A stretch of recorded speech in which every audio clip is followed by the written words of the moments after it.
unfold.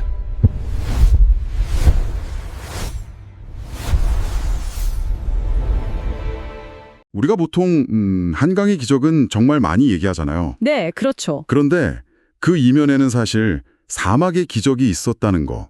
이걸 아는 분은 생각보다 많지 않을 것 같아요. 맞습니다. 오늘 우리가 너무나 당연하게 누리는 이 풍요가 사실 50년 전 그 섭씨 50도가 넘는 뜨거운 중동의 모래 위에서 시작됐다는 이야기. 오늘 한번 깊게 파고 들어보려 합니다. 네, 바로 국가의 운명 그리고 또 가족의 생계를 짊어지고 떠나야만 했던 수십만 명의 우리 아버지들, 또 형님들, 아들들의 이야기죠. 네, 저희가 오늘 살펴볼 자료들은 당시 정부 기록이나 기업 보고서도 있지만 무엇보다 그분들이 직접 남긴 회고록 그리고 가족과 주고받았던 편지들인데요. 아 편지요? 네, 이 자료들을 통해 이분들의 여정이 어떻게 한국 사회의 DNA를 완전히 바꿔놓았는지 그 발자취를 한번 따라가 보려고 합니다. 특히 이 여정을 따라가다 보면 이게 꼭 한편의 영웅서사 같다는 생각이 들어요. 아, 영웅서사요? 네, 모든 걸 뒤로하고 떠나는 분리, 그리고 극한의 고난을 겪는 인문, 마침내 돌아와서 세상을 바꾸는 회귀. 이런 구조로 보면 굉장히 흥미롭더라고요. 정말 그러네요. 재미있는 분석입니다. 자, 그럼 그 첫 단계. 도대체 왜, 무엇이 그들을 그 머나먼 사막으로 내몰았는지 거기서부터 한번 시작해 볼까요? 모든 것의 시작은 1973년 1차 오일 쇼크였습니다. 아, 오일 쇼크. 네, 중동에서 용키푸르 전쟁이 터지면서 유가가 1년 만에 4배 넘게 폭등했죠. 4배요. 와, 자원 한 방울 안 나는 한국으로서는 정말 직격탄이었겠네요. 말 그대로 국가 부도 직전까지 갔습니다. 그 정도였어요? 당시 막 중화학공업을 일으키려던 참이었는데 공장을 돌릴 기름도 원자재도 가격이 다 폭등해버리니까 그냥 다 멈춰선 거죠. 아, 수출길은 막히고 무역 적자는 눈덩이처럼 불어나고 외환 보유고가 바닥을 드러내면서 정말 국가 파산 위기에 몰렸어요. 그럼 서민들의 삶은 더 힘들었겠네요. 훨씬 더 처참했죠.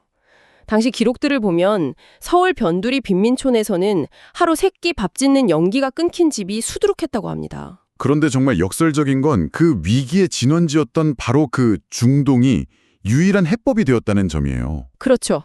5일 달러로 갑자기 거부가 된 산유국들이 그 돈으로 국가 기간 산업, 그러니까 도로, 항만, 신도시 같은 인프라를 짓기 시작한 겁니다. 거대한 건설 시장이 열린 거군요. 네, 맞습니다. 근데 궁금한 게 당시 유럽이나 미국의 잘 나가는 건설사들은 왜 그 시장에 적극적으로 뛰어들지 않았던 건가요? 아, 그게 사실 환경이 너무 혹독해서 그랬던 거죠. 역시. 한낮 기온이 섭씨 50도를 넘나드는 환경에서 일하려는 기술자도 없었고 굳이 그런 리스크를 감수할 필요도 없었고요. 하지만 벼랑 끝에 몰린 한국에게는 그곳이 유일한 기회의 땅이었다. 바로 그겁니다. 정부는 오일 쇼크로 잃은 달러를 중동에서 벌어온다. 이런 슬로건까지 내걸고 기업들을 막 독려하기 시작합니다. 정말 국가적인 생존 전략이었군요. 하지만 결국 그 사막으로 떠난 건 평범한 가장들이었잖아요. 그렇죠. 그분들을 움직인 가장 큰 동력은 역시 돈이었겠죠. 회고록에 보니까 노란 봉투 이야기가 자주 나오더라고요. 네, 월급 봉투가 노란색이어서 그렇게 불렸죠. 당시 국내 월급의 적게는 2~3배, 많게는 5배까지도 받을 수 있었어요. 5배요? 와. 중동 가서 3년만 고생하면 서울에 집 한 채 산다는 말이 그냥 나온 게 아니었죠. 정말 그게 가능했군요. 물론 약간의 과장은 섞여 있었지만 그만큼 가난을 벗어날 수 있다는 희망이 절박했던 겁니다. 자료에 나오는 사연들을 보면 정말 다양해요. 사업 실패로 빚더미에 앉은 사람, 동생들 대학 보내야 하는 맏형, 병든 부모님 약값 벌어야 하는 아들. 저마다의 사연을 안고 있었군요. 네, 각자의 어깨에 가족의 생계라는 그 무거운 짐을 다 지고 있었던 거죠. 그렇게 떠나기로 결심한 사람들이 모인 곳이 바로 1970년대의 김포공항이었네요. 자료 사진만 봐도 그 분위기가 느껴져요.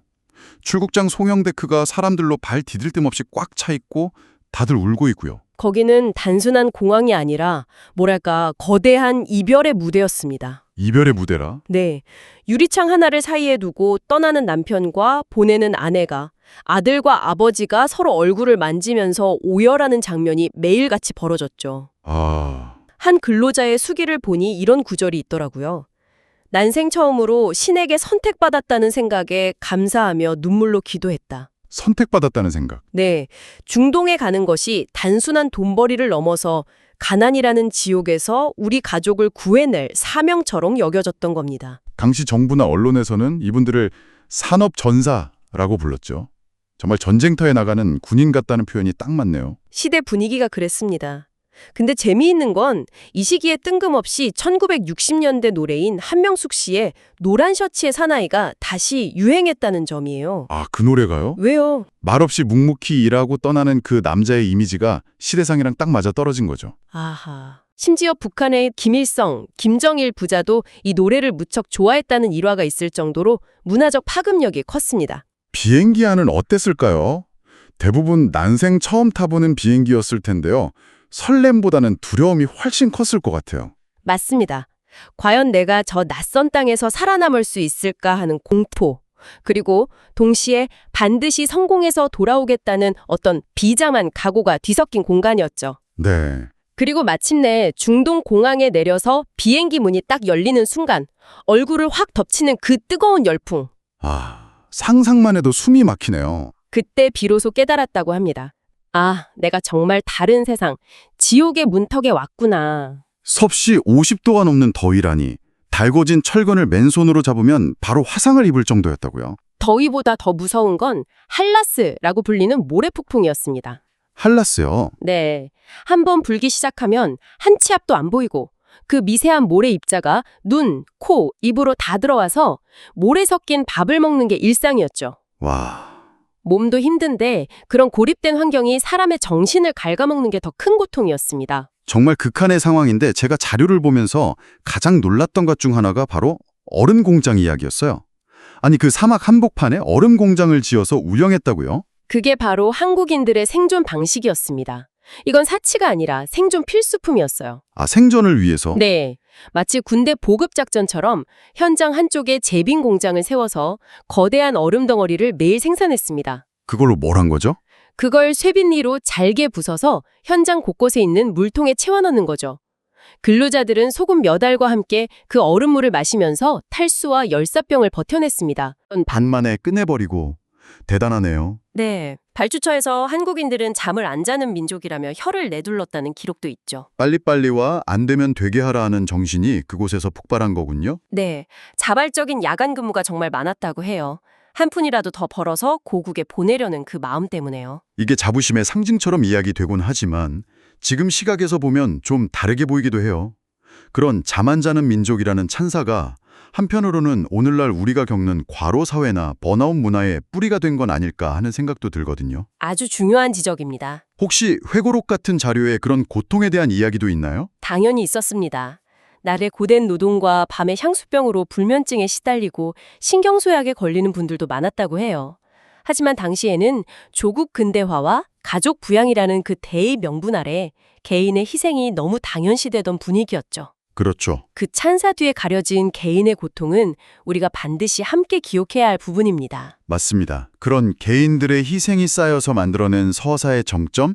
그게 바로 1976년 사우디 주바일 산업한 공사였던 것 같습니다. 네, 맞습니다. 자료를 보면 수주액이 9억 3천만 달러, 당시 우리나라 1년 예산의 4분의 1에 달하는 금액이었다고요. 그냥 천문학적이라는 말밖에 할 수가 없죠. 당시 한국의 모든 상장사 시가총액을 합친 것보다 더 큰 돈이었으니까요. 와, 상상이 안 되네요. 모두가 불가능하다고, 현대건설이 미쳤다고 했어요. 수심 30m 바다를 메워서 항구를 만드는 극악의 난공사였거든요. 그런데 정주영 회장이 그걸 따냈단 말이죠. 경쟁사보다 훨씬 낮은 가격에 공사 기간은 오히려 4개월을 단축하겠다는 조건을 내걸고요. 네, 이건 뭐 기업의 명운뿐 아니라 나라의 명운을 건 도박이었네요. 맞습니다. 그리고 그 도박을 성공으로 이끈 아주 기상천외한 아이디어가 나오죠. 그게 뭔가요? 공사의 핵심이 10층 건물 크기의 철 구조물, 자켓이라는 걸 바다에 박는 거였는데 현지에서 이걸 만들 기술과 시간이 부족했어요. 아, 그때 정주영 회장이 던진 한마디가 전설이 됐죠. 이봐, 울산에서 만들어서 배로 실어오면 되잖아. 울산에서요? 주바일이 12,000km인데 그걸 배로요? 네. 태풍이 지나가는 길목을 다 거쳐서 가야 하잖아요. 그렇죠. 임원들이 전부 기겁을 했죠. 해상 사고라도 나면 회사가 망하는 거니까 보험이라도 들자고 간청했습니다. 그게 당연한 반응이죠. 그때 정 회장이 했다는 말도 유명하죠. 보험 들면 당신들 마음이 해이해져서 오히려 사고나 그냥 밀어붙여. 와, 대단하네요. 그야말로 배수진을 친 리더십이었는데 놀랍게도 19차례에 걸친 이 수송 작전이 단 한 번의 사고 없이 성공합니다. 정말 영화 같은 이야기네요. 횃불 작업이라는 또 다른 일화도 있죠. 네, 공사 막바지에 갑자기 전력 공급이 끊기는 위기가 찾아옵니다. 공사 기간을 맞출 수 없는 절체절명의 순간이었죠. 아, 이번엔 전기까지? 그때 정 회장이 빈 드럼통 수천 개를 가져오게 해서 기름을 채우고 불을 붙여 횃불로 쓰라고 지시합니다. 전기가 없으면 횃불을 피워서 밤샘 작업을 한다. 정말 상상도 못할 발상이네요. 결국 공기를 마쳤습니다. 와, 완공식에 참석한 사우디 국왕이 이건 기술이 아니라 예술이다라고 극찬했다고 하죠. 그 횃불은 단순한 조명이 아니라 가난을 이겨내려는 한국인들의 집념 그 자체를 상징하는 장면이었습니다. 그런 극한의 노동보다 더 힘들었던 건 역시 가족에 대한 그리움이었겠죠. 한 달 넘게 걸려서 오는 편지가 유일한 소통 수단이었고요. 네, 우편물이 도착하는 날은 캠프 전체가 축제의 분위기였다고 합니다. 하지만 자기 편지가 오지 않은 사람들은 그날 밤 깊은 절망에 빠졌죠. 특히 기억에 남는 자료가 카세트 테이프에 대한 이야기인데요. 카세트 테이프요? 네, 글을 모르는 부모님이나 너무 어린 자녀를 위해 서로 목소리를 녹음해서 보낸 겁니다. 아, 목소리를. 밤마다 숙소에서는 아내의 울먹이는 목소리, 아이의 옹알이를 들으면서 이불을 뒤집어 쓰고 소리 없이 우는 아버지들의 모습이 흔했다고 합니다. 아, 그건 정말 마음이 아프네요. 세계 최대의 항군을 짓는 영웅들도 결국엔 아이 목소리 하나에 무너지는 평범한 아버지였던 거죠. 맞습니다. 그 기나긴 그리움의 시간이 끝나고 마침내 귀국할 때 그분들 손에는 항상 커다란 보따리가 들려 있었다고요. 네, 소니 워크맨, 밍크 담요 같은 것들도 있었지만 단연 최고의 인기는 코끼리표 전기밥솥이었습니다. 아, 그 일제 조지루 씨 밥솥이요. 그게 왜 그렇게 특별한 의미를 가졌던 걸까요? 당시 한국 주부들에게는 꿈의 가전제품, 그야말로 로망이었죠. 밥맛도 좋지만 무엇보다 보온 기능이 획기적이었습니다. 아, 보온 기능. 언제든 따뜻한 밥을 먹을 수 있다는 것. 그 밥솥은 아버지가 사막에서 흐른 땀의 결정체이자 우리 가족도 이제 굶지 않고 언제나 따뜻한 밥을 먹을 수 있게 되었다는 풍요의 상징이었던 겁니다. 그렇군요. 단순히 좋은 물건이 아니라 고생 끝에 얻어낸 달콤한 보상이자 우리 가족의 지위가 달라졌다는 증표였네요. 네, 바로 그거죠. 자, 그럼 이 모든 희생과 상공이 궁극적으로 한국 사회를 어떻게 바꾸었는지 그 회귀의 결과를 짚어봐야겠습니다. 그들이 벌어온 5.1달러가 한국 경제에 수혈된 효과는 어느 정도였나요? 국가 경제 전체를 살렸다고 봐도 과언이 아닙니다. 1975년부터 5년간 중동에서 벌어들인 외화가 200억 달러가 넘습니다. 200억 달러? 이 돈으로 외환 위기를 넘겼고 포항제철 같은 중화학공업에 투자할 종잣돈을 마련했죠. 한국 산업이 경공업 중심에서 중화학공업으로 넘어가는 결정적인 발판이 된 겁니다. 국가 차원에서는 그렇고 개인의 삶은 어떻게 바뀌었나요? 그분들이 가져온 목돈이 한국 사회의 계층 이동의 사다리가 되어주었다는 분석이 많더라고요. 네, 바로 그 지점이 사막의 기적이 남긴 가장 중요한 유산 중 하나입니다. 어떤 거죠? 당시 정부가 이들의 공로를 인정해서 막 개발되던 서울 강남의 아파트, 예를 들어 반포주공이나 압구정 현대아파트 같은 곳에 특별 분양 우상권을 줬습니다. 아, 강남 신화의 시작에 이분들이 있었던 거군요. 그렇습니다. 아빠가 중동 가서 벌어온 돈이 강남 아파트가 되고 그 아파트는 자녀들의 대학 등록금이 되고 결혼 자금이 되면서 한 가문의 운명을 통째로 바꿔놓은 거죠. 와, 이전까지는 소수의 엘리트나 부유층을 제외하고는 상상하기 어려웠던 내 집 마련과 계층 상승의 꿈이 현실이 된 겁니다. 한국 사회의 굳건한 허리, 바로 중산층이 이렇게 탄생했다. 이렇게 볼 수 있겠네요. 네, 맞습니다. 하지만 또 한편으로는 그 강남 신화가 오늘날 우리 사회의 부동산 문제나 자산 불평등 심화의 씨앗이 되었다는 비판적인 시각도 존재하잖아요. 맞습니다. 모든 역사적 사건에는 빛과 그림자가 공존하니까요. 그렇죠. 분명한 건 이 시기가 수많은 평범한 사람들에게 노력하면 더 나은 삶을 살 수 있다는 희망과 기회를 제공했다는 점입니다.